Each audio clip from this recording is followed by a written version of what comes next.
When Marissa Calhoun and Stephen Castaneda started talking about having children, they knew it wouldn't be an easy road. Marissa has stage 4 endometriosis, a painful condition that can make getting pregnant incredibly difficult. And I've had about 4 surgeries since my diagnosis, and as a result of that have spent a lot of time being told by doctors that I may never get the chance to become a mom. Marissa knew she'd likely have to turn to IVF to conceive, so she went through multiple painful rounds of egg freezing. Every time I would have a retrieval, it would sort of send my endometriosis into a flare and make me pretty sick. In 2023, the couple decided to make embryos and were ecstatic to hear they'd created 16. But with one call from the doctor, everything changed. He basically said the words that immediately let me know something was wrong. I've never had to make a call like the call I'm making right now. Marissa says the doctor told her because of a labeling error, all of her embryos had been discarded. How do you just throw away the chance for human life? Just toss it like it's the trash. So in less than a week, you went from thinking, we're having discussions about how many children do we want to have, to every single embryo is just in the trash. Yeah. Marissa and Stephen's story is one of several recent examples of IVF gone awry. Last year, a Georgia woman gave up her 5-month-old baby after a DNA test revealed she'd given birth to someone else's biological son.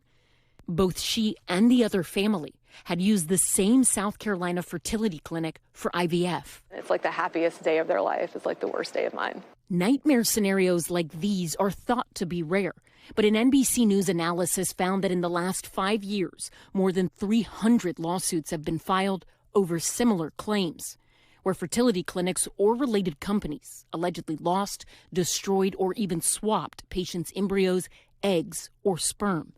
The vast majority involved some form of product failure, like when a storage tank that keeps eggs and embryos frozen malfunctions. But more than a quarter of the lawsuits stemmed from alleged mistakes, miscommunications, and other types of human error, including Marissa's. I feel like I've been robbed not just of our embryos, and not just of my time, not just of tens of thousands of dollars that I spent in that process, but I feel robbed of my choices. Roughly 1 in 50 babies born in the U.S. today were conceived via IVF, but the federal government only tracks clinics' pregnancy success rates, not their mishaps. Experts say that is a problem. IVF is the medicine of miracles. The problem is we just don't know how often things go well compared with how frequently mistakes happen.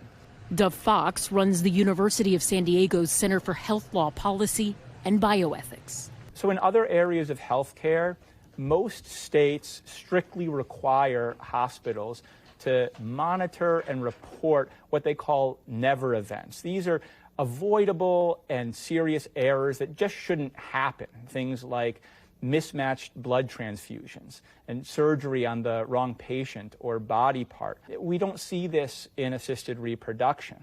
That means lawsuits and news stories are often the only way mistakes like these come to light. We've represented more than 1,000 people against their fertility clinics. The vast majority of those the public doesn't know about because we settled them before we needed to file the lawsuit.